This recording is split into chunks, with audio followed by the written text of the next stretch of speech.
इसको लगाओ अपने घर पे, बढ़िया सा भगवान का चित्र लगाओ। सुबह सुबह सबसे पहले भगवान का दर्शन होना चाहिए। फिर नहा धो करके बड़े प्रेम से सूर्य भगवान को जल चढ़ाना चाहिए। फिर मंदिर में जाकर भगवान का दर्शन करना चाहिए, साधु जनों का, संत जनों का दर्शन करना चाहिए और प्रेम से 10 मिनट, आधा घंटा, 1 घंटा प्रेम से संकीर्तन में सुबह सुबह संकीर्तन करना चाहिए। सीताराम सीताराम सीताराम सीताराम सीताराम सीताराम सीताराम सीताराम सीताराम सीताराम सीताराम सीताराम सीताराम सीताराम सीताराम। संकीर्तन चल रहा है, बढ़िया। जरूरी नहीं है कि संकीर्तन में तुम्हारे साथ 4 लोग हों, अकेले ही भिड़ जाओ। सीताराम सीताराम सीताराम सीताराम, राधे श्याम राधे श्याम राधे श्याम राधे श्याम, हरे राम राम राम हरे कृष्णा कृष्णा कृष्णा हरे हरे राम। अकेले ही भिड़ जाओ, कोई ना हो, कोई जरूरत नहीं, किसी की जमाने की जरूरत नहीं है। रोज भगवान का नाम जपो, रोज भगवान का कीर्तन करो, रोज भगवान का आश्रय लो, रोज भगवान से प्रार्थना करना चाहिए, प्रभु मैं आपको भूल ना जाऊं, सदा आपको याद करूं, सदा आपको स्मरण करूं, सदा चिंतन करूं। हाँ, रोज भगवान को प्रार्थना करनी चाहिए, प्रभु भूल ना जाऊं मैं। चलते हैं कल की कथा पर। कल भगवान कृष्ण का जन्म हुआ। कहाँ जन्म हुआ भगवान का? मथुरा। मथुरा में किसके यहाँ जन्म हुआ? कंस के जेलों में, कारागार में। किसके गर्भ से जन्म हुआ? देवकी। किसके पुत्र बनकर आए भगवान? देवकी और वसुदेव। वसुदेव जी महाराज जो थे वो बड़े सत्यवादी राजा थे और भगवान की बड़ी सेवा करते थे। हाँ, पुत्र थे श्री वसुदेव जी। वसुदेव जी का एक नाम और था, आनक दुंदभी। वसुदेव जी की 5 बहनें थीं। वसुदेव जी की बहन का नाम था प्रथा। प्रथा को ही वसुदेव जी के पिताजी ने, सूर्य ने दान कर दिया था अपने मित्र को, जिनका नाम था कुंती भोज। तो उसी प्रथा का बाद में नाम पड़ा है कुंती। वसुदेव जी की बहन थी श्रुतदेवा, श्रुतकीर्ति, श्रुतश्रवा और राजाधी। ये 5 बहनें थीं श्री वसुदेव जी की। वसुदेव जी के पिता जो सूर्य थे, इनके के मित्र थे, नाम था कुंती भोज। उनके कोई संतान नहीं थी, तो इन्होंने अपनी बड़ी बेटी प्रथा को दान कर दिया। तो जब वो बड़ी बेटी प्रथा को लेकर गए तो फिर उन्होंने उसका नाम रखा, मेरा नाम कुंती भोज है तो मेरी बेटी का नाम होगा कुंती। उनका नाम पड़ा कुंती बुआ, जिनके फिर 5 पांडव हुए, चर्चा सबको विदित है। तो वसुदेव जी की सगी बहन का नाम था कुंती, इसलिए भगवान इन्हें बुआ कहा करते थे, तो ये बुआ लगी। हाँ, भगवान श्री कृष्ण प्रकट भये हैं जेल में, कंस के कारागार में। जब प्रकट भये तो शंख चक्र गदा पद्म लेकर प्रकट भये,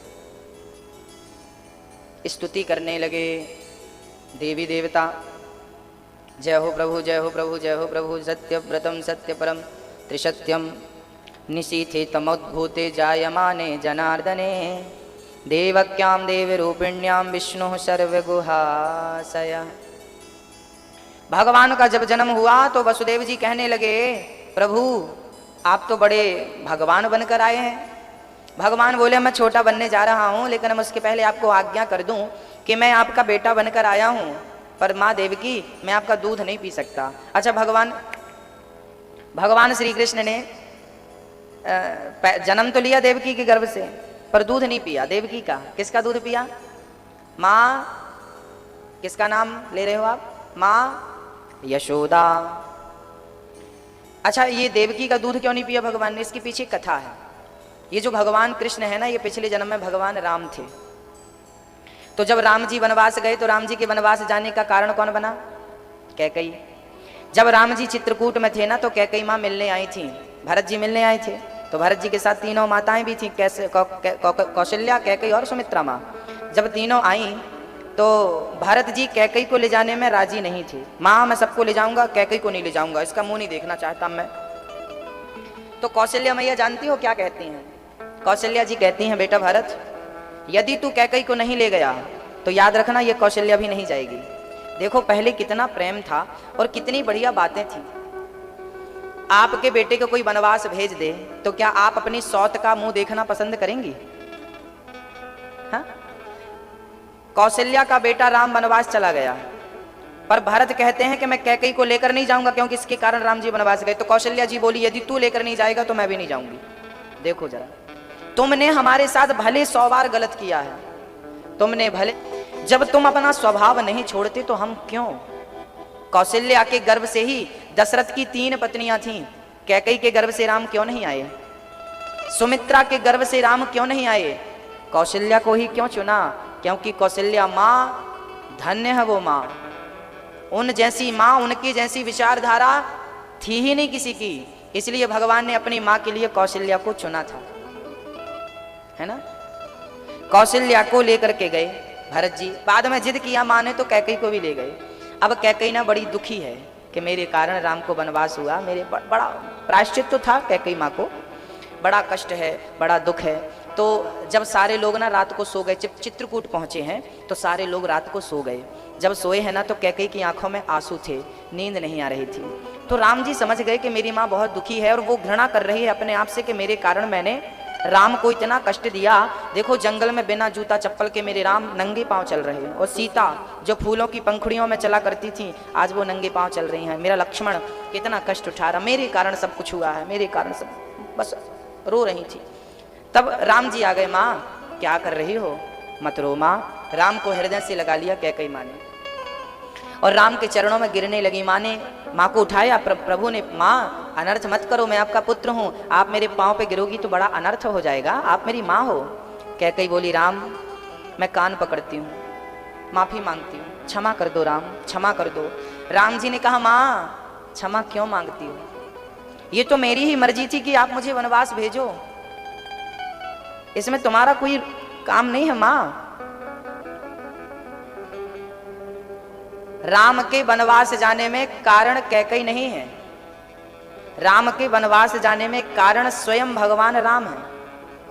राम जी ने याद दिला दिया, माँ आप भूल गई क्या, जब मैं छोटा था, एक बार जब राम जी छोटे थे ना, तब राम जी ने माँ कैकेयी के दोनों आंख मूंद लिए थे, पकड़ लिए थे पीछे से आके। बच्चे कभी कभी मस्ती करते हैं, आंख बंद कर लेते हैं, तो राम जी ने भी कैकेयी माँ की दोनों नेत्र बंद कर लिए।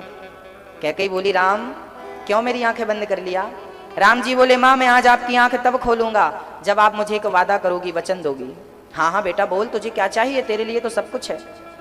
कैकेयी ने कहा बोल क्या चाहिए। राम ने कहा माँ जब मैं बड़ा हो जाऊं और मेरे पिता मुझे जब राजा बनाने लगे ना, तो मैं आपसे प्रार्थना करता हूं मुझे आप वनवास भेज देना। कैकेयी तो मूर्छित होकर गिर पड़ी, राम क्या बात करते हो, मैं तुम्हें वनवास कैसे भेज सकती हूँ मेरे राम, मैं तुमसे कितना प्रेम करती हूँ जानते हो। अच्छा कैकेयी ना भारत से ज्यादा राम से प्रेम करती थी, ये बात रामचरितमानस में लिखी है, बहुत प्रेम करती थी। पर राम जी ने एक बार कहा था कि मुझे माँ वनवास भेज देना जब मैं बड़ा हो जाऊं। मूर्छित होकर गिर पड़ी।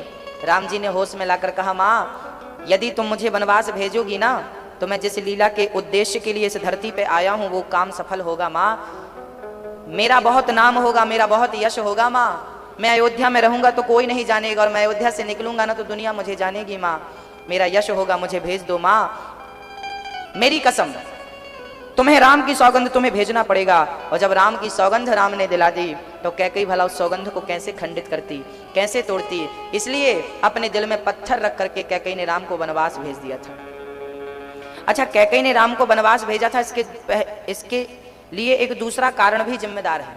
क्या कहा जाता है कि अयोध्या का असली राज मुकुट बाली के पास था। अयोध्या का जो राज मुकुट था, एक बार क्या हुआ, दशरथ जी महाराज कैकेयी के साथ जंगल से आ रहे थे, तभी रास्ते में बाली आ गया। बाली ने कहा दशरथ तुम्हारी पत्नी बहुत सुंदर है, हमें दे दो। दशरथ जी बोले भाई अपनी पत्नी क्यों दे दें, बोले ना ना हम तुम्हारी पत्नी से शादी करेंगे, यदि नहीं दे सकते हो तो फिर एक काम करो हमसे युद्ध करो। अब दशरथ जी जानते थे कि ये तो बड़ा ताकतवर है, यदि मैं इससे युद्ध करता हूं तो जरूर हार जाऊंगा। तो फिर बाली ने कहा कि अपना राजमुकुट उतार के हमें दे दो, या तो पत्नी दो या तो राजमुकुट दो।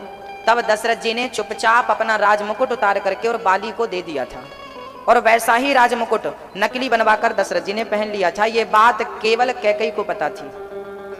और जब राम को राजा बनाने लगे श्री दशरथ जी, तो कैकेयी ने समझाया क्या राम को नकली मुकुट पहनाओगे, तब राम जी को कैकई ने कहा, बेटा राम जाओ वनवास, बाली को मारो, अपना असली राज्य मुकुट लेकर आओ और फिर तुम राजा बनो। तुम असली राज मुकुट के हकदार हो, नकली के नहीं। इसलिए भी राम जी को कैकई ने वनवास भेजा था। चलिए, ये तो राम जी की चर्चाएं हैं। अच्छा, राम की इच्छा के बिना ना पत्ता भी नहीं हिलता। यदि पत्ता भी नहीं हिलता तो राम जी की इच्छा के बिना राम जी को वनवास कोई कैसे भेज सकता है? हाँ, राम जी के वनवास जाने में ना जिम्मेदार कैकई नहीं है, मंथरा नहीं है, जिम्मेदार खुद कौन है? खुद राम। जो लोग सत्संग नहीं करते, जो लोग सत्संग नहीं जानते, वो लोग कैकई को दोष जरूर देते हैं, पर कैकई को दोष देने से कुछ नहीं होगा। कैकई ने वनवास ना भेजा होता तो मेरे राम की इतनी महिमा ना होती भक्तों, इतनी महिमा ना होती। ये कैसे हुआ? एक बार क्या हुआ, एक बगीचा था, एक महात्मा जी जा रहे थे, बगीचे में पका हुआ बढ़िया आम दिखा। संत जी की इच्छा हुई, चलो आम खाते हैं। महात्मा जी, अब देखना, बहुत ध्यान से सुनना, आम पका हुआ है। आम को देखा किसने? आंखों ने, क्योंकि आंखें ही देखती हैं ना हमारी। आंखें देख तो सकती थी पर आंख चल नहीं सकती थी, तो चले कौन? पांव। पांव चल तो सकते थे पर फल को तोड़ नहीं सकते थे, तो तोड़ा किसने? हाथों ने। हाथ तोड़ तो सकते थे पर उसका स्वाद ले नहीं सकते थे, चख नहीं सकते थे। चखा किसने? चखा जिह्वा ने।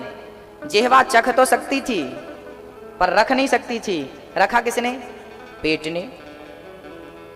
अब देखो, जो देखा वो गया नहीं, जो गया उसने तोड़ा नहीं, जिसने तोड़ा उसने चखा नहीं, जिसने चखा उसने रखा नहीं। देखा आंखों ने था, गए पांव थे, तोड़ा हाथों ने था, चखा जिह्वा ने था, रखा पेट ने था। तब तक बगीचे का मालिक आ गया और बगीचे के मालिक ने कहा, अच्छा चोरी से खाता है। बाबा जी की पीठ में 2 डंडे जमा दिए। अब बताओ पीठ की कहां गलती थी? निर्दोष पीठ पिट गई कि नहीं? भाई देखा आंखों ने था, गए पांव थे, तोड़ा हाथों ने था, चखा जिह्वा, रखा पेट। पीठ की तो कहा नाम नहीं उसका बेचारी का, पीठ का तो कोई रोल नहीं था ना, पर पिट गई कि नहीं? निर्दोष पिट गई। अब देखो भाई, गलती किसी ने करी और सजा किसी और को मिल गई। क्या ईश्वर तुम्हारी अदालत में ऐसा होता? कर्म करे कोई और, फल भोगे कोई और। हाँ, ऐसा होता है।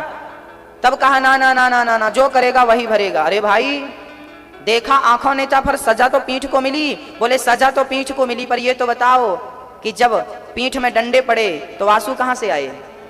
आंखों से। और शुरुआत तो आंखों से हुई थी, तो आंखों ने गलती करी तो रोना भी आंखों को पड़ा। जो करेगा वही भरेगा। तो जैसे आंखों के द्वारा शुरुआत हुई थी उस फल की, ऐसे ही आंखों के द्वारा शुरुआत हुई तो रोना भी आंखों को पड़ा। ऐसे राम के वनवास जाने में, अब देखो, जब राम के राजा बाजे बजने लगे ना तो इंद्र के कान खड़े हो गए। इंद्र ने कहा राम राजा बनेंगे तो रावण कैसे मरेगा? तो इंद्र ने ब्रह्मा की शरण ग्रहण करी। ब्रह्मा ने सरस्वती से कहा जाओ किसी की बुद्धि घुमाओ। सरस्वती ने जाकर मंथरा की बुद्धि घुमाई, मंथरा ने कैकई की, कैकई ने दशरथ जी की। और वनवास किसका हुआ? राम जी का। और इंद्र की भी बुद्धि घुमाने वाले राम जी थे। तो शुरुआत तो राम जी से ही हुई है। राम के वनवास जाने का कोई दूसरा जिम्मेदार नहीं था, दूसरे को जिम्मेदार ठहराना भी नहीं चाहिए। अब चित्रकूट में रात को राम जी कैकई के पास आए और कैकई बोली, राम क्या तुमने हमें माफ कर दिया? राम बोले, हाँ माँ, मैंने आपको माफ कर दिया।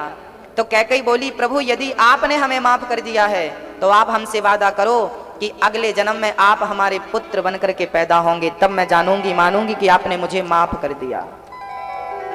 तब राम जी बोले, माँ यदि तुम कहती हो तो अगले जन्म में मैं तुम्हारा बेटा तो बन जाऊंगा, पर याद रखना माँ, मैं तुम्हारा दूध ना पी पाऊंगा। तो वही कैकई इस जन्म में देवकी बनकर पैदा भई और राम देवकी के पुत्र तो बन गए, पर दूध तो माँ यशोदा का ही पीने श्री गोकुल की ओर राम जी अब भगवान कृष्ण बढ़ते हैं। और जब वसुदेव जी महाराज भगवान कृष्ण को लेकर चले, उस समय पैरों में ना बड़ी बड़ी बेड़ियां कंस ने डलवा रखी थी, हाथों में हथकड़ियां, पाँव में जेल तो बड़े बड़े तालों से, बड़े पहरेदार थे। कन्हैया बोले, बस पिताजी हमें लेकर जल्दी से गोकुल जाओ। वसुदेव जी बोले, प्रभु मैं आपको लेकर गोकुल कैसे जा सकता हूँ? मैं तो पाँव में बेड़ियां हैं और बहुत पहरेदार हैं, कोई पक्षी भी प्रवेश नहीं कर सकता, कैसे जाएं? भगवान बोले, हमें तो लो। और भक्तों, वसुदेव जी ने जैसे ही भगवान को गोद में लिया तो पांव की बेड़ियां अपने आप खुल गईं। अर्थ क्या है, जब भगवान को लेकर हम चलते हैं ना तो संसार के बंधन से हम अपने आप मुक्त हो जाते हैं। आप कहते हो ना कि संसार ने हमें पकड़ रखा है, संसार ने हमें बांध रखा है, माया मोह ने हमें पकड़ रखा है। ना मेरी माँ, जिस दिन तुम भगवान को धारण कर लोगी ना, ये संसार का बंधन अपने आप छूट जाएगा। छोड़ना नहीं पड़ता, हाँ? छोड़ना नहीं पड़ता, छूट जाता। मैया समझ रही हो ना? ओ मैया, आप लोग रोटी तो रोज बनाती, आज भी बनाई। अच्छा, आज तो एकादशी, आज तो नहीं बनी होगी। अच्छा, रोटी तो आप लोग बनाती होंगी। रोटी आपने तवा पे डाली, तवे पे डाली और तवे पे तुरंत डालकर तुरंत निकाल लेती हो क्या? नहीं, थोड़ी देर उसमें पड़ी रहती है। अच्छा, तुरंत निकालेंगे तो क्या हो जाएगा? हाँ? भंग हो जाएगी, वो फट जाएगी, चारों तरफ से चित जाएगी। थोड़ी देर पड़ी रहेगी। अच्छा, रोटी जब तवे पे जाती है ना तो रोटी चिपक जाती है, तवे से चिपक जाती है। आप हिलाओ तो हिलती नहीं है वो, लेकिन थोड़ी देर पड़ी रहे तो फिर वो रोटी अपने आप तवे को छोड़ देती है, छोड़ देती है। हाँ, रोटी जब तक कच्ची होती है ना तब तक वो तवे को पकड़ के रखती है, और जब वो पक जाती है तो तवे को छोड़ देती है। आप कच्चे हैं इसलिए संसार को पकड़ के रखे हैं, जिस दिन पक जाएंगे ना संसार अपने आप छूट जाएगा भक्तों। जैसे रोटी पकने के बाद तवे को छोड़ देती है, ऐसे ही जिस दिन आपकी भक्ति पक गई उस दिन ये दुनिया अपने आप छूट जाएगी। कुछ प्रयास नहीं करना पड़ेगा, कुछ उद्योग नहीं करना पड़ेगा आपको। कैसे? कच्चा फल, कोई भी फल हो, आम हो, केला हो, पपीता हो, कोई भी फल जब कच्चा होता है तो वो पेड़ को पकड़ के रखता है, और वही फल जब पक जाता है तो पेड़ से छुड़ाना थोड़ी पड़ता है ना मैया जी? फल कच्चा है तो वो पेड़ को पकड़ के रखता है, और वही फल जब पक जाता है तो छुड़ाना नहीं पड़ता पेड़ से, अपने आप छूट जाता है। जिस दिन तुम्हारी भक्ति पक गई उस दिन तुम्हें संसार छोड़ना नहीं पड़ेगा, अपने आप छूट जाएगा, सब छूट जाएगा। बंधु बांधव परिवार शरीर संसार सब कुछ नहीं, केवल एक प्रेम गली यति साकरी जामे दो न समाए। वसुदेव जी भगवान को लेकर चले, पांव की बेड़ियां अपने आप खुल गई। जब भगवान को धारण करके तुम हृदय में भगवान को बिठाओ, और जब तुम यहां भगवान को बिठाओगे ना तो तुम्हें दुनिया का कोई बंधन बांध नहीं सकता, याद रखना। वसुदेव जी की बेड़ियां खुल गई, हथकड़ियां खुल गई, और तो सब छोड़ो, जेल के ताले अपने आप खुल गए। हाँ, जब भगवान को लेकर चलते हैं ना तो जैसे जेल के दरवाजे खुल गए, ऐसे भगवान को लेकर चलोगे तो तुम्हारे लिए भी मोक्ष का दरवाजा अपने आप खुल जाएगा, बिना प्रयास के, बिना पुरुषार्थ के। ईश्वर को लेकर चलोगे तो जेल के ताले खुल गए, अर्थात स्वर्ग से लेकर, बैकुंठ से लेकर, सत्यलोक से लेकर के, गौलोक धाम से लेकर के साकेत तक के दरवाजे खुल जाते हैं। और पहरेदार सो गए, कंस के पहरेदार थे ना, भगवान को लेकर वसुदेव जी चले तो वो क्या हो गए? सो गए। हाँ, जब भगवान को लेकर हम चलते हैं ना तो हमारे पहरेदार भी हमारी इंद्रियां, काम क्रोध लोभ मोह अहंकार, जब भगवान को लेकर चलोगे तो फिर काम क्रोध लोभ मोह नहीं सताएगा। ये काम क्रोध की इंद्रियां सो जाएंगी, आपके पहरेदार सो जाएंगे, और आप काम क्रोध से मुक्त हो जाएंगे। ईश्वर को लेकर चलने वाला व्यक्ति, उसे काम नहीं सताता, क्रोध नहीं सताता, लोभ नहीं सताता, अहंकार परेशान नहीं करता। आगे चले तो भादों का महीना था, रिमझिम बारिश होने लगी, अर्थात जब भगवान को लेकर चलता है जीवात्मा तो भक्ति की बारिश होने लगती है, आनंद की बारिश होने लगती है। बारिश शुरू हो गई, और तो और पीछे से ना शेष भगवान छाता बन के आ गए थे, है ना, देखा? हाँ, इसका अर्थ क्या है? जब भगवान को लेकर तुम चलोगे तो नांग जो है ना, शेष नांग जो है ना, ये काल के स्वरूप है। काल अर्थात मृत्यु, है ना, नांग को मौत मृत्यु कहा जाता है, ये नांग है, ये काल है। हाँ, तो जब भगवान को लेकर चलेंगे तो काल भी आपकी रक्षा करेगा, आपके प्राण नहीं हरेगा। जब ईश्वर को लेकर चलते हैं तो काल भी सहायक हो जाता है, जैसे छाया बनकर भगवान के ऊपर पड़ने वाली बूंदों को रोकने लगा काल, अर्थात सर्प, अर्थात शेष भगवान। और तो और यमुना का पानी बढ़ने लगा। जब भगवान वसुदेव जी कृष्ण को लेकर चले ना, तो टोकनी पे लेके चले तो यमुना से पार होने लगे, तो यमुना का जल बढ़ने लगा। मानो यमुना कहने लगी, प्रभु हम तो आपका दर्शन करेंगे। तो वसुदेव जी के कमर तक, फिर कंधे तक, फिर गर्दन तक, अब वसुदेव जी डूबे जा रहे हैं, डूबे जा रहे हैं। भगवान बधाई हो, नंद बाबा बधाई हो। शंकर जी भी भगवान को दर्शन करवे पहुंचे हैं। और मैया ने जब दर्शन ना करायो तो शंकर जी बड़े गुस्सा है गए। मैया, ओ यशोदा, बड़ी दूर से आयो हूं मैया, एक बार ने लाला को दर्शन कराए दे। मैया बोली, बाबा तेरी सूरत बड़ी खराब है, मेरे छोरा देखेगो ना तो डर जावेगो। मैया से दर्शन ना कराए सकूं अपने छोरा को।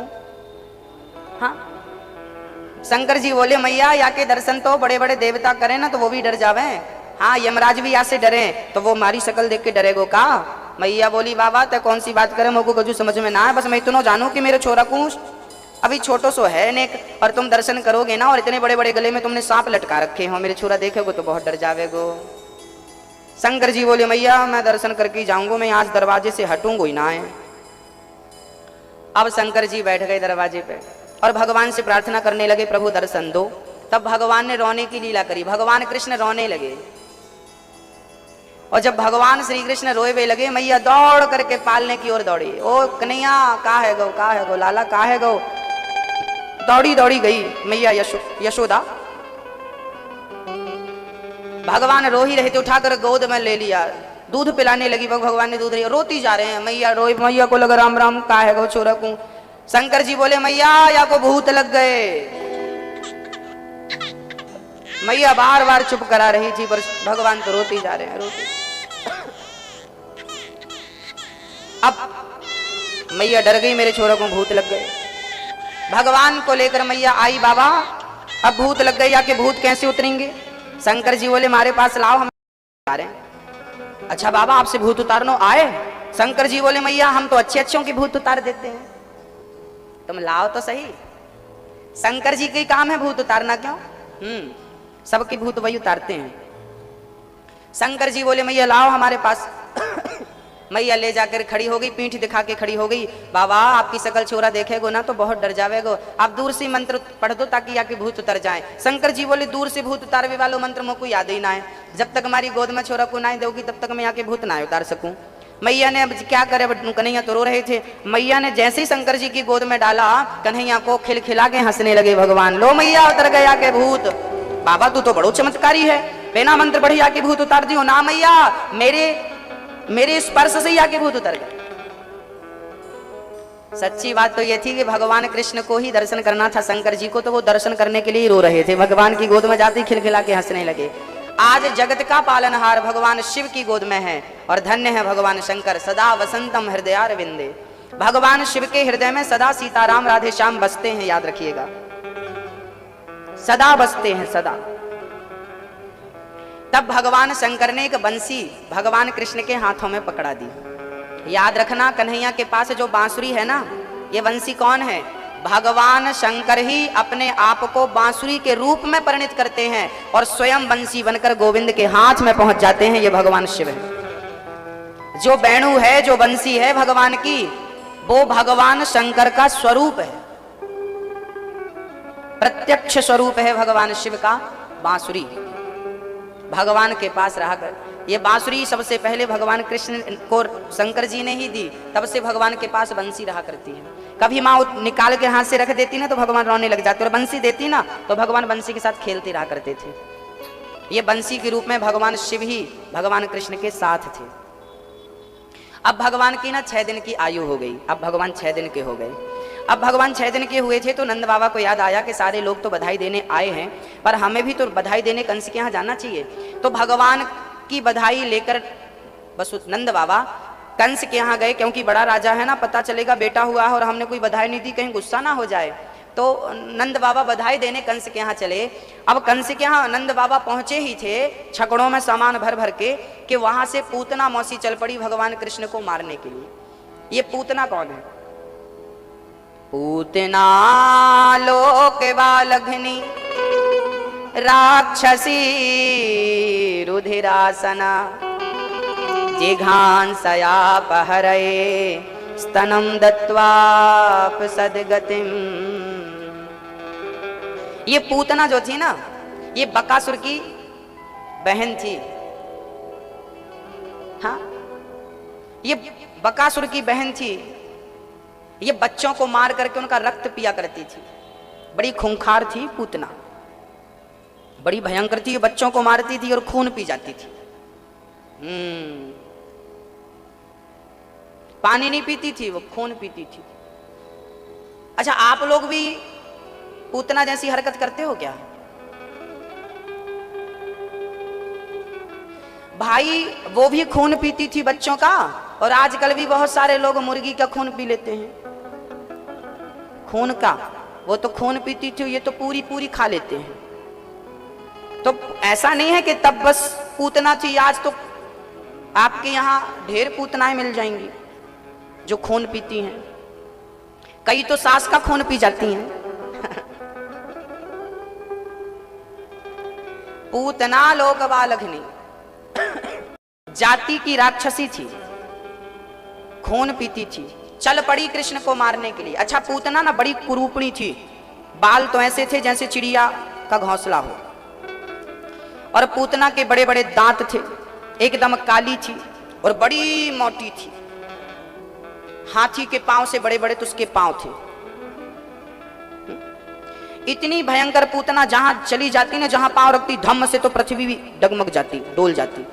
अब पूतना को लगा मैं इतनी भयंकर हूं और मैं बच्चों को मारने जाऊंगी तो बच्चे तो डर कर भाग जाएगा। सुंदर बनकर पूतना आकाश मार्ग से देखने लगी कहां ज्यादा बच्चे मिलेंगे। तो गोकुल में नंदोत्सव चल रहा था। यशोदा के द्वार पर बहुत सारे बच्चे खेल रहे थे क्योंकि उत्सव था। तो पूतना को लगा यहाँ बच्चे मिलेंगे तो चलो हम यशोदा का बेटा मारेंगे, उसके बच्चे से ही शुरुआत करते हैं। तो पूतना ने शक्ल बदली और बड़ी सुंदर बन करके, बड़ी टिप टॉप बन करके, और पूतना मौसी चल पड़ी। इतना सुंदर स्वरूप बना लिया, साक्षात लक्ष्मी जी लगने लगी। जय हो। अब पूतना सज धज करके चल पड़ी।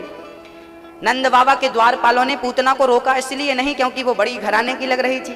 द्वारपालों को लगा हो सकता नंद बाबा की कोई जान पहचान की हो, ये कोई नहीं रोका। सीधे वो यशोदा के कक्ष में पहुंच गई। उस समय यशोदा बच्चे को दूध पिला रही थी, कन्हैया को, और दूध पिला करके पलने पे रखा ही था कि पूतना आई। और जब पूतना पहुंची तो पूतना ने यशोदा से कहा, अरे यशोदा, तू जानती नहीं मैं कौन हूं? यशोदा बोली, बहन मैं नहीं जानती। अरे मैं फलानी पंडिताइन हूं, पंडित जी की पत्नी। वो पंडित जी का नाम सुना है? हाँ सुना। उनकी, अच्छा आप उनकी पत्नी जय हो जाए। और सुन, हमारे स्तनों में ना अमृत है, जो हमारा दूध पीता है ना वो बालक अमर हो जाता है। तो तेरा मैंने सुना है छोरा भया है, जरा ला मैं बाप को दूध पिलाऊं।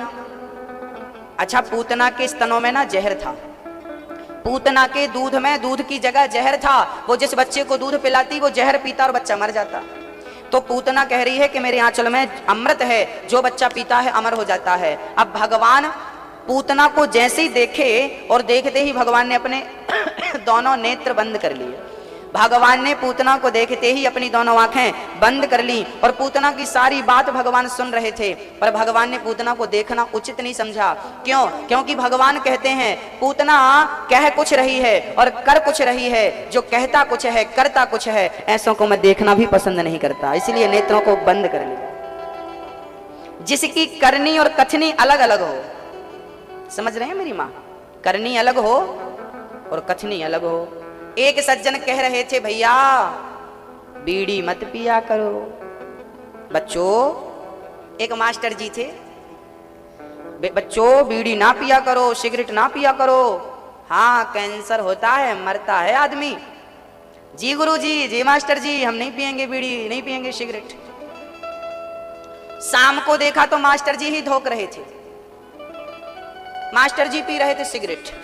बच्चों ने देखा, मास्टर जी आज तो आपने स्कूल में कहा कि सिगरेट नहीं पीना चाहिए, बीड़ी नहीं पीना चाहिए, और खुद पी रहे हो। ओ, अब बताओ, जब तुम स्वयं नहीं उस मार्ग पे चल पाए तो तुम दूसरों को क्या चला पाओगे? इसलिए दूसरों को जो मार्ग बताओ पहले उसमें खुद चलना चाहिए। तो जैसी हमारी कथनी हो, जैसे हमारे वाक्य हो, वचन हो, वैसे ही हमें करना चाहिए। जो कहो वही उपदेश करो। उपदेश कुछ हो और करनी कुछ हो। करनी और कथनी लोग कहते हैं ना, तो आपकी कथनी और करनी में अंतर तो नहीं है मेरी माँ? क्योंकि जिसकी कथनी और करनी में अंतर होता है, भगवान उसे देखना भी पसंद नहीं करते, नेत्रों को मूंद लिया भगवान ने, बंद कर लिया। समझ रही हो मेरी माँ? इसलिए जो कहो वही करो और जो कर सको वही कहो, ज्यादा कहो मत। जो तुम्हारी हैसियत नहीं है वो कहो क्यों? जो तुम कर ना पाओ वो कहो क्यों? इसलिए बड़ी बड़ी डींगे नहीं मारना चाहिए। जो कर सको कहो। मैं कीर्तन कर सकता हूं तो कहो। अब मैं कीर्तन करता नहीं हूं, बस कहूं कीर्तन करो ना भक्तो। हम तो 24 घंटे में, जब हम अभी अब आपको कथा सुना रहे हैं ना, तो भी हम कोशिश कर रहे हैं कि हमारे अंदर सीताराम सीताराम चलता रहे, हरे राम चलता रहे। जब हम कथा सुनाकर जाते हैं ना, तो भी हम अंदर से, जैसी श्वास हमारी अपने आप चल रही है, रक्त तो हमारा अपने आप शरीर में दौड़ रहा है, ऐसे सीताराम सीताराम हरे राम अपने आप चलता रहे। श्वास श्वास में हरि का नाम चलता रहे। कोशिश यही रहती है। कभी हम आपसे बात करते हैं तो भी कोशिश हमारी रहती है कि नाम चलता रहे, और कोशिश रहती है कि कभी हमारी वाणी से असत्य ना निकल जाए। कोशिश रहती है आगे हरि। अच्छा, पूतना भी सुंदर बन के गई थी और सुपर्णखा भी अच्छी बन के गई थी। राम जी से कह रही है तो सम पुरुष न मौसम नारी, तुम्हारे जैसा कोई पुरुष नहीं है और हमारे जैसी कोई नारी नहीं। राम जी ने कहा तुम्हारी शादी हो गई ना? हम तो कुंवारी हैं। झूठ बोल रही है, इसकी शादी हो चुकी थी। सुरपड़खा की शादी भई थी विद्युत जिह्वा से। सुरपड़खा के पति का नाम था विद्युत जिह्वा। पति मर चुके थे। सुरपड़खा के पति को रावण ने मारा था, अपने जीजा को मारा था। तो सुरपड़खा का शादी वादी सब हो चुकी थी और राम जी से कह रही है ना नहीं हमारी शादी, हम कुंवारे, कर लो शादी। राम जी बोले तुम कुंवारी हो तो क्या हुआ, हम तो कुंवारे नहीं हैं, हमारी तो शादी हो गई। ये खड़ी हमारी पत्नी सीता। सुरपड़खा बोली वो देखो सूख गई है, कितनी गंदी दिख रही है और मैं कितनी सुंदर हूं। राम जी बोले कोई बात नहीं, हम शरीर से थोड़ी प्रेम करते हैं।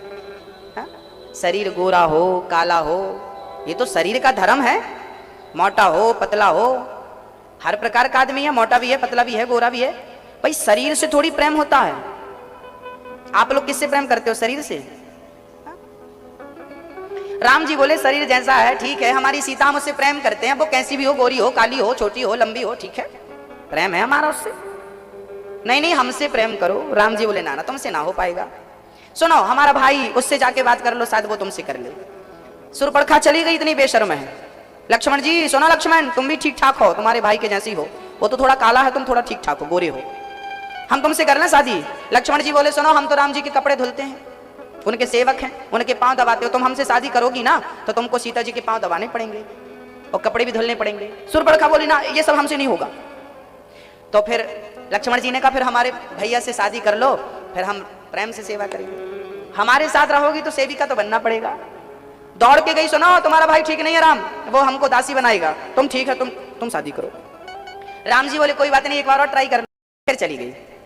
सुना लक्ष्मण कोई बात नहीं, तुम हो बहुत अच्छे, ठीक है तो हम तुम्हारी सेवा कर दिया करेंगे, कपड़े पड़े तुम धुल दिया करो, बाकी हम तुम्हारी सेवा कर दिया करेंगे। लक्ष्मण जी बोले सुनो अभी हम बड़े बिजी हैं, अपने भाई की सेवा में हैं, एक बार और ट्राई कर लो, राम जी शायद मान जाए, वो बहुत देर में मानते हैं, पता तुमको पता नहीं है, उनसे जब बार बार कहो ना तब पसीजते हैं, मानते हैं, एक बार और जाओ।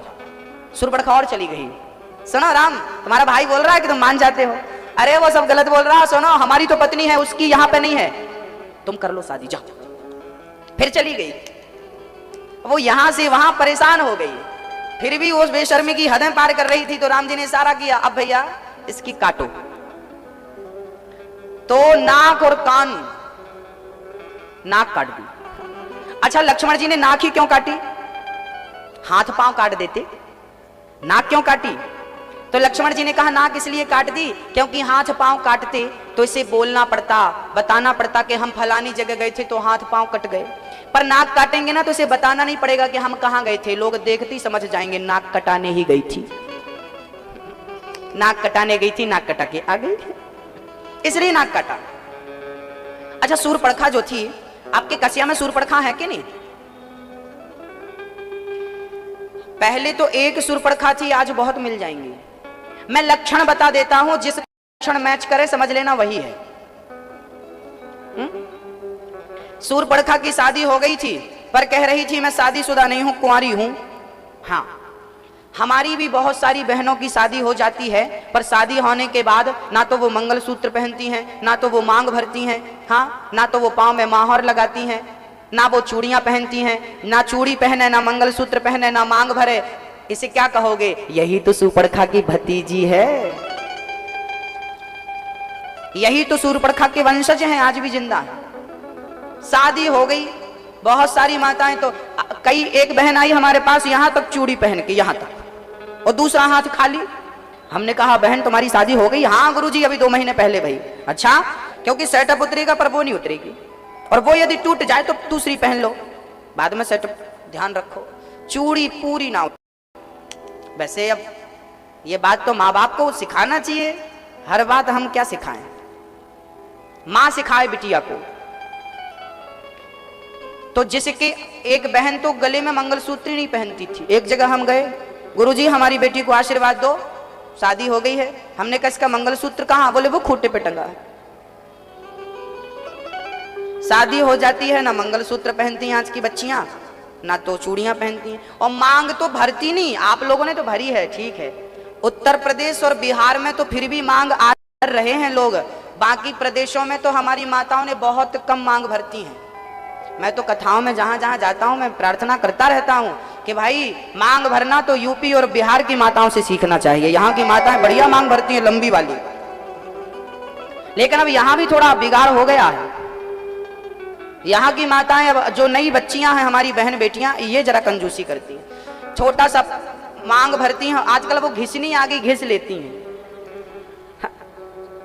पहले सिंदूर, हमारी देखो हमारी माताओं के माथे पे सिंदूर लगा है, तो सिंदूर भरना ही सबसे उत्तम है, और ये जो घिसना है ना ये ठीक नहीं है। और कई माताएं हमारी बहनें तो यहाँ घिस के ना दूसरी तरफ के बाल से लेती हैं। जब तुम्हें मांग भरने में शर्म आई थी तो शादी क्यों की? बाबा जी बन जाती। जब तुम्हें मांग का सिंदूर तुम छिपा रही हो, तुम्हें शर्म आ रही, शादी क्यों कर ली? क्यों की आपने शादी? अरे जिस नारी के मांग में सिंदूर होता है वो उसका सौभाग्य है। सौभाग्यवती नारी के मांग में सिंदूर और मंगलसूत्र और हाथ में चूड़ियां और पांव में माहौर होता है। बड़ी सौभाग्यवती हैं आप कि आपके माथे पे सिंदूर है। ये तो अमरता का प्रतीक है, ये तो सुंदरता का प्रतीक है। नारी कितनी भी सुंदर हो, मेरी माँ, उसके माथे पे बिंदिया ना हो, मांग में सिंदूर ना हो, तो उस नारी को वो कितनी भी सुंदर हो, उसे सुंदर निगाहों से नहीं देखा जाता, सुंदर दृष्टि से नहीं देखा जाता। अभागिन कहते हैं लोग। आपका भाग्य, आपका सौभाग्य, आपका पति है, इसलिए पति है इसका गर्व होना चाहिए। सिंदूर है मांग में, इसका गर्व होना चाहिए।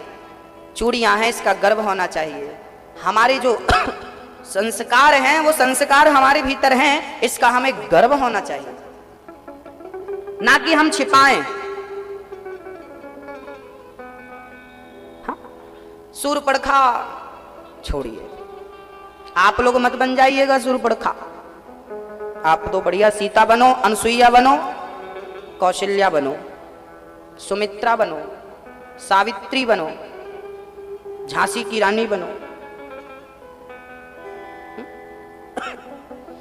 पूतना मौसी आई, भगवान ने आंखें बंद कर ली पूतना को देखकर। इसका अर्थ है कि पूतना को भगवान ने देखकर आंखें इसलिए बंद करी क्योंकि पूतना का तन तो सुंदर था पर मन सुंदर नहीं था, और जिसका तन सुंदर होता है मन सुंदर नहीं होता, ऐसों को भगवान देखना भी पसंद नहीं करते।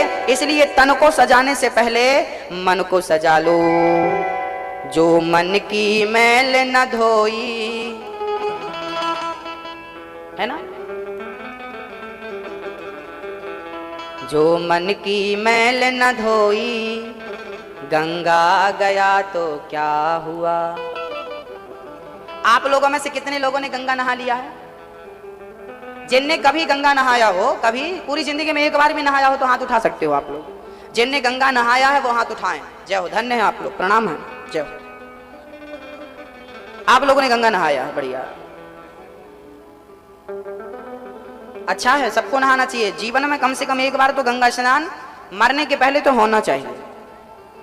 लेकिन यहां मेरी एक छोटी सी विनती और प्रार्थना आप सबसे है कि मैया जी, जब आप लोग गंगा मैया, हेलो हेलो, यहां से बोल रहे हैं, यहां से।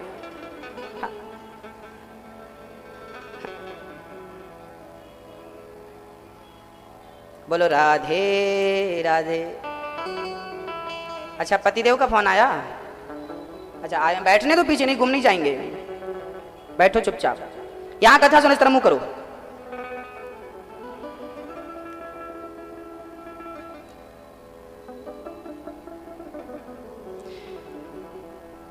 गंगा स्नान करना चाहिए सबको जीवन में एक बार, कम से कम एक बार, अधिक से अधिक तो बार बार हो।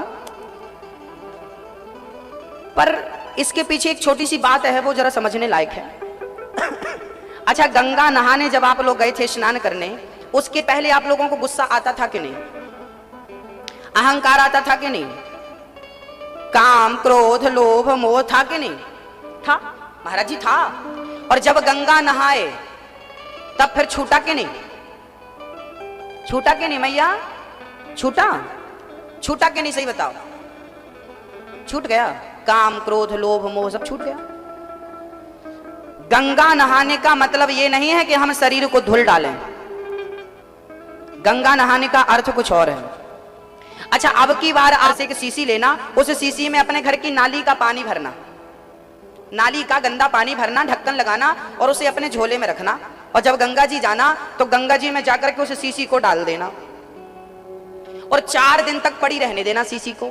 और 4 दिन बाद फिर आप लोग उस सीसी को निकालना गंगा जी से, ढक्कन खोलना और उसका पानी पीना। पियोगे? क्यों नहीं पियोगे? जवाब दो, क्यों नहीं पियोगे? गंदा पानी है, नाली का पानी क्यों पिए महाराज? अरे भाई, वो गंगा से निकली है, 4 दिन तक पड़ी रही गंगा में, तो शुद्ध हुई कि नहीं? शुद्ध हुई कि नहीं? नहीं शुद्ध। अरे ढक्कन लगा था, कैसे शुद्ध होगी? मेरी माँ, जैसे वो सीसी 4 दिन से गंगा में पड़ी थी, पर जब उसे खोला ना तो उसका पानी वैसे ही था जैसे गंदा भरा था, वैसे ही गंदा पानी। अब कौन पिएगा उसे? हाँ, गंगा में 4 दिन से पड़ी थी, गंगा का जल ऊपर से तो गुजर रहा था, पर अंदर तो सीसी में जैसा था वैसा ही रहा। बस यही तो है, आप अंदर से जैसे थे, गंगा नहाने के बाद भी वैसे ही हैं। तो गंगा नहाने का मतलब क्या? मन की मलिनता तो दूर भई नहीं। जब तक मन की मलिनता नहीं धुल जाती, तब तक गंगा नहाने से क्या होगा? इसलिए गंगा नहाने जाओ तो हाथ में जल लेकर गंगा का कहना चाहिए, हे गंगा माँ, जितना पवित्र तेरा जल है, आज से मैं अपने मन को इतना ही पवित्र रखूंगा, ना किसी के प्रति द्वेष करूंगा, ना किसी से घृणा करूंगा, ना कभी असत्य बोलूंगा, ना किसी का गुण, किसी के आंखों में आंसू लाऊंगा, ना किसी का बुरा सोचूंगा, ना करूंगा। जब ये संकल्प लेकर आएंगे और किसी का बुरा नहीं करेंगे, तब आपका अंतःकरण गंगा की तरह शुद्ध हो जाएगा। और जिस दिन तुम्हारा अंतःकरण हृदय शुद्ध हो गया, समझ लेना कि उसी दिन आपने गंगा स्नान किया है, अब आपने गंगा नहाया है ना मैया? हाँ, गंगा गंगा में जाकर बंदे तन की तू मैल धोता, गंगा में जाकर बंदे तन की तू मैल धोता, जो मन की मैल न धोई, जो मन की मैल न धोई, गंगा गया तो क्या हुआ? जो मन की मैल न धोई, गंगा गया तो क्या हुआ? जो मन की मैल न धोई, गंगा गया तो क्या हुआ? मन की मैल न धोई, गंगा गया तो क्या हुआ? परमात्मा ना पाया, मेरे श्याम को ना पाया, परमात्मा ना पाया, मेरे श्याम को ना पाया, परमात्मा ना पाया, मेरे श्याम को ना पाया, परमात्मा ना पाया, मेरे श्याम को ना पाया, परमात्मा ना पाया, पाया जन्म तो क्या हुआ? परमात्मा ना पाया, पाया जन्म तो क्या? सब कुछ पाया, ईश्वर को नहीं पाया। अच्छा, आप लोगों के पास आपका विवाह हो गया तो पति मिल गया, पत्नी मिल गई, फिर बेटा और बेटी भी मिल गए, हो गया।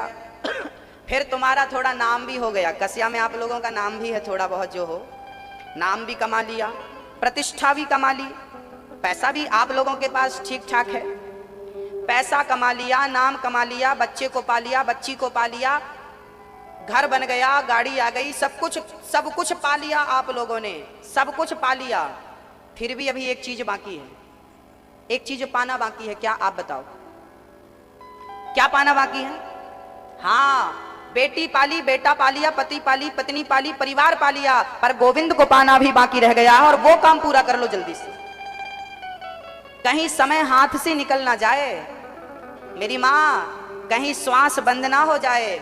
यदि तुमने भगवान को पा लिया तो समझना कि तुम पास हो गई और सब कुछ पाया, और भगवान को नहीं पाया, फेल हो गई मेरी माँ। हमने तिमाही परीक्षा पास कर ली, 6 माही परीक्षा पास कर ली, पर लास्ट एग्जाम, वार्षिक एग्जाम जो होता है उसमें हम फेल हो गए। तो अब बताओ, तो तिमाही 6 माही पास करना सफल हुआ? बोलो मेरी माँ। और तिमाही 6 माही फेल हो जाते और वार्षिक में अच्छे नंबर ले आते तो सफल हो जाता? हाँ मेरी माँ, तुमने सब कुछ पाया, पर जिसे पाने के लिए वास्तविक में हम और आप आए हैं ना मेरी माँ, भैया दादा सब लोग, उसे पाना शेष रह गया। उसे पालो। जैसे जैसे नारी कितनी भी सुंदर हो, यदि उसके माथे पे बिंदिया नहीं है तो उसका श्रृंगार अधूरा होगा। आपने 10,000 की साड़ी पहन ली, सोने का बड़ा सा मंगलसूत्र पहन लिया, बड़ा सा सोने का बाजूबंद पहन लिया, सारा श्रृंगार, कान में बड़े बड़े झुमके पहन लिए, पर माथे पे बिंदिया और मांग नहीं भरी, तो क्या आपके श्रृंगार की शोभा होगी? जैसे नारी का श्रृंगार मांग के बिना अधूरा है, ऐसे ये जिंदगी ईश्वर के बिना अधूरी है। तुमने सब पाया है, एक कृष्ण, उसे पाना बाकी है। और वो कब मिलेगा? जब मन शांत होगा, जब स्वभाव अच्छा होगा, जब अंदर से काम, क्रोध, लोभ, बुराइयों का परित्याग करोगे। हमारे अंदर सैकड़ों बुराइयां हैं, और सच कहूं मेरी मां, इन बुराइयों का हमारे भीतर कोई काम भी तो नहीं है ना। हो तो बताओ मैया जी, ओ मैया, ओ प्यारी मैया, बताओ, बोलो मेरी माँ, दादाजी आप लोग बताओ, अहंकार के बिना जिंदगी गुजर सकती है कि नहीं? हाँ या ना में जवाब देना है। अहंकार के बिना हमारी जिंदगी व्यतीत हो सकती है कि नहीं? हो सकती है। तो फिर अहंकार की क्या जरूरत है? जिसकी जरूरत नहीं है। हमारे पिता ने हमें 500 रुपए दिए, पर हमें जरूरत तो केवल 200 की थी। हमें जरूरत थी 200 की, और हमारे पिता बड़े पैसे वाले थे, 500 रुपए दे दिए। अब हमारी समझदारी क्या है? भाई पिताजी, हमें तो केवल 200 चाहिए थी, ये तो वेस्ट है, हमारे कोई काम के नहीं है। आपके काम के होंगे ना, आप रखो, हमें तो 200 से मतलब, हमें तो 200 की जरूरत थी, हमें पुस्तक खरीदनी थी, बैग खरीदना था, आ जाएगा 200। जितनी जरूरत थी उतना हमने रख लिया, जरूरत से ज्यादा आया वापस कर दिया। जितना तुम्हें लगे उतना रखो, अधिक आए तो दान पुण्य में लगाओ, दान करो। जब तुम दान करते हो तो ये मत सोचना कि दान में खर्च हो रहा, ना, दान में खर्च नहीं होता। जो दान करते हो वो सेफ होता है, वो परमात्मा के पास जमा होता है, और जब जरूरत पड़ती है तो वही दिया हुआ ईश्वर तुम्हें लौटा देता है। ये तुम्हारा ही है, तुम वापस लो, और ब्याज सहित लौटाता। तुम्हें काम क्रोध की जरूरत नहीं है ना, वापस करो। क्रोध की जरूरत नहीं है हमें गुस्सा। अभी हम विद्यार्थी हैं, अभी हमारा विद्यार्थी जीवन है, अभी हमें गुस्सा क्यों करना? अभी तो पढ़ना है, अभी गुस्सा नहीं करना चाहिए। गुस्सा बहुत आता है तो भाई, गुस्सा बहुत आता है तो आता है तुमको, तुमने लाया है तो खत्म भी तुम ही करोगे कि कोई पड़ोसी करेगा? आपकी समझदारी, सूझबूझ से सारी चीजें हो सकती है। आप महापुरुष हैं, यहां जितनी माताएं बैठी हैं ना, आप सबकी सब माताएं सीता हैं। सारी माताएं आप लोग अनसुईया हो। झांसी की रानी जितनी पावरफुल थी, आप में से हर स्त्री इतनी ही पावरफुल है। माता सीता जितनी पावरफुल थी ना, आप में से हर एक नारी उतनी ही पावरफुल आज भी है। पर आप लोग ना अपने आप को भूल गए। यहां जितने पुरुष बैठे हैं, सारे पुरुष राम हैं, सारे पुरुष कृष्ण हैं, सारे पुरुष विवेकानंद हैं, सारे पुरुष पृथ्वीराज चौहान और महाराणा प्रताप हैं। सारे पुरुष यहां पर जितने लोग बैठे हैं ना, सब चंद्रगुप्त मौर्य और चाणक्य हैं, सब चाणक्य हैं, सब चंद्रगुप्त मौर्य हैं। लेकिन आप लोग अपने यथार्थ स्वरूप को भूल चुके हैं। आप लोग ना अपने आप को भूल चुके हैं, मैं कौन हूं। आप लोग तो बस दर्द लिए घूमते हैं, गुरु जी भगवान प्रभु बड़ा दर्द है, बड़ा कष्ट है, इसके सिवा कुछ है ही नहीं आपकी जिंदगी में। आपकी रियल जिंदगी में रोने के सिवा कुछ है ही नहीं। आप लोग अंधकार में चले गए हैं, जहां सिवा दुख के, सिवा दर्द के, सिवा शिकायत के कुछ नहीं है। जिस दुनिया में आप लोग हैं वहां दर्द के सिवा, शिकायत के सिवा, आंसू के सिवा कुछ नहीं है। मैं उस दुनिया से आपको निकालने आया हूं। आइए उस दुनिया से बाहर, जिस दुनिया में आप लोग हैं। सिवा रोना, सिवा रोना, सिवा रोना, क्या है रोने के सिवा काम? बेटा ठीक है तो बहू की प्रॉब्लम, बहू ठीक है तो नाती की प्रॉब्लम, नाती ठीक है तो पड़ोसी की प्रॉब्लम, पड़ोसी ठीक है तो सास की प्रॉब्लम, सास ठीक है तो फलाने की प्रॉब्लम। हर व्यक्ति कहीं ना कहीं से घिरा है, टेंशन से, चिंता से।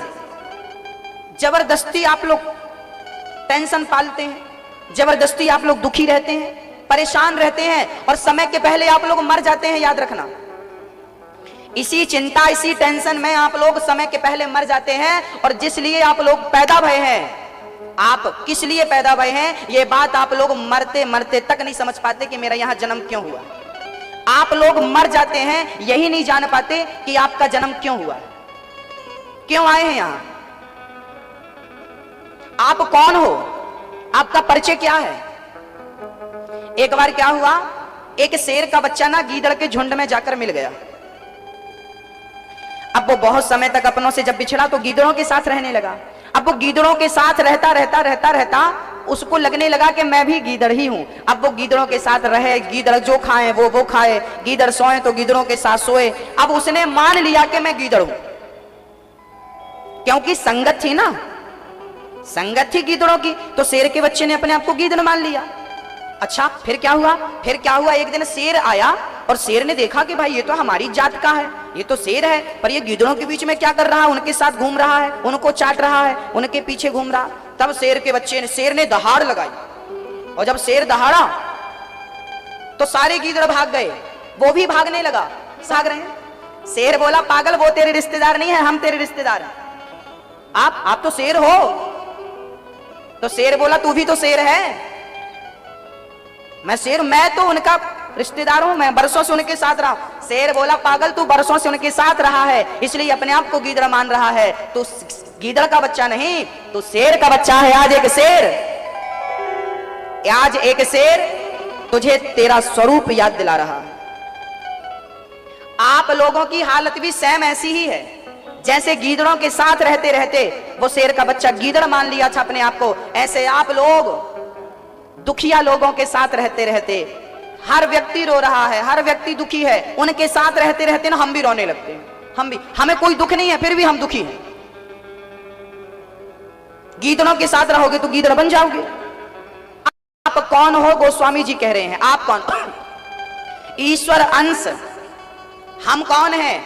हम परमात्मा के पुत्र हैं, हम भगवान के संतान हैं। ईश्वर, हम उस शेर की संतान हैं। ईश्वर अंश, जीव अविनाशी, हम तो वो है जिसका कभी मृत्यु, जिसकी होती ही नहीं, हम तो अविनाशी हैं। ईश्वर अंश, जीव अविनाशी, चेतन अमल सहज सुख राशि, हम तो सुख के भंडार हैं, भंडार थे। पर दुखिया लोगों के साथ रहते रहते हम भी दुखी हो।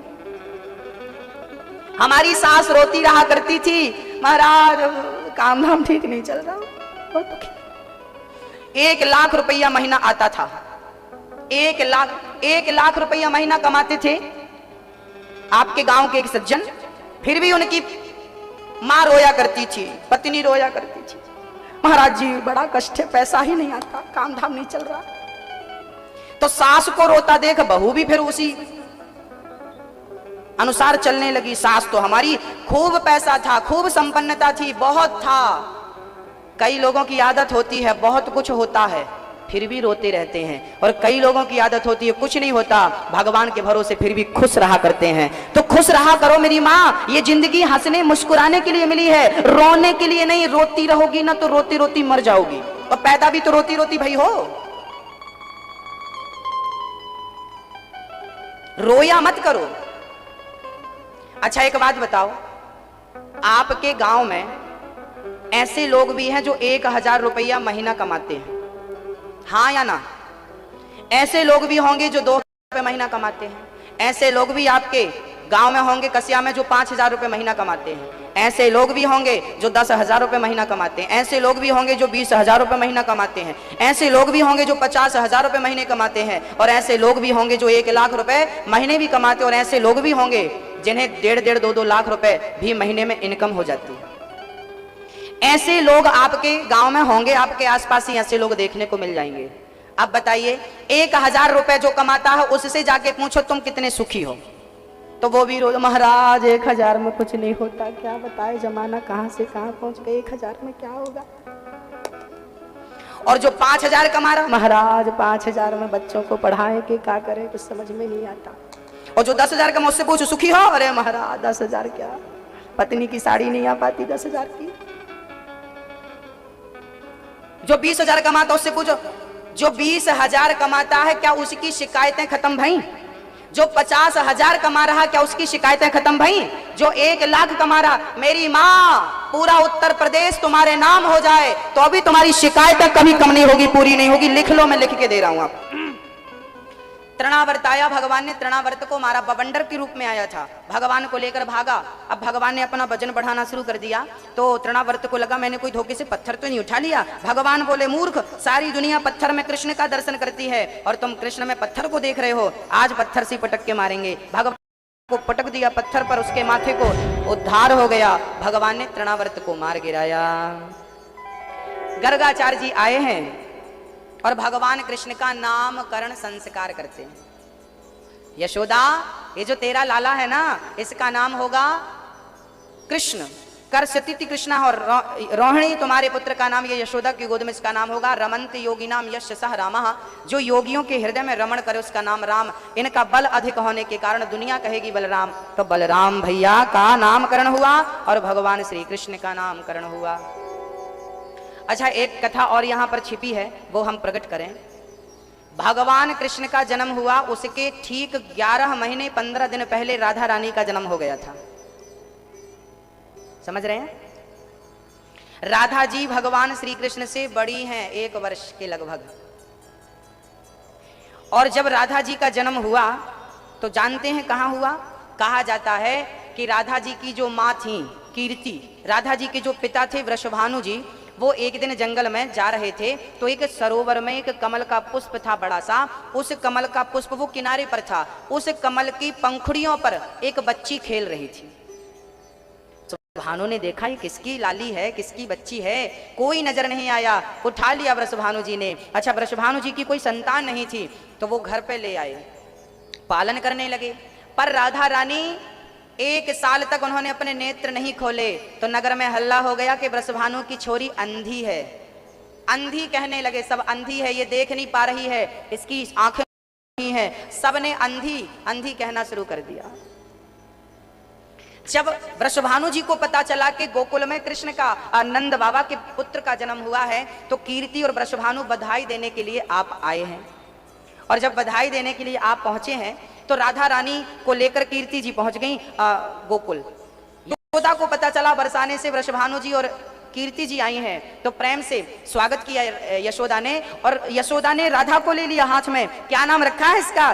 राधा नाम है, राधा। अच्छा बहुत प्यारी बच्ची है, पर मैंने सुना कि बेचारी ये देख नहीं पाती, बड़ा दुख हुआ, बड़ा कष्ट हुआ। वृषभानु जी बोले अच्छा नंद बाबा ये बताओ तुम्हारे हालचाल सब कुशल हैं? कीर्ति बोली बहन आप यशोदा माँ, यशोदा आप ठीक हो ना? लो भैया पुरुष पुरुषों से मिलने लगे, स्त्रियां स्त्रियों से मिलने लगी। अब यशोदा ने क्या किया कि राधा को उठाकर कृष्ण के पलने में लिटा दिया। राधा को अभी जब भगवान श्री कृष्ण अभी जन्मोत्सव चल रहा था तब की बात है ये, जब भगवान छोटे से थे 2-3 दिन के थे तब की घटना है ये। तो यशोदा मैया ने राधा रानी को कृष्ण के पलने में लिटा दिया। पहले के पलने तो जानते हैं बड़े हुआ करते थे, राधा रानी को भी लिटा दिया। अब जब राधा रानी को लिटा दिया और यशोदा और कीर्ति दोनों आपस में बातें करने लगी, तब राधा रानी अपने हाथों से कृष्ण को छूती है और कृष्ण को छू करके महसूस करती हैं ये हमारे कृष्ण है, और तब पलटती हैं राधा रानी और पलट करके सिर उठाकर और राधा रानी श्याम सुंदर को देखने के लिए अपने नेत्रों को खोलने का प्रयास करती हैं। और धीरे धीरे जब प्रयास किया तो उनकी आंखें खुल गईं और पहली नजर में, पहली बार में उन्होंने देखा है तो केवल कृष्ण को देखा है।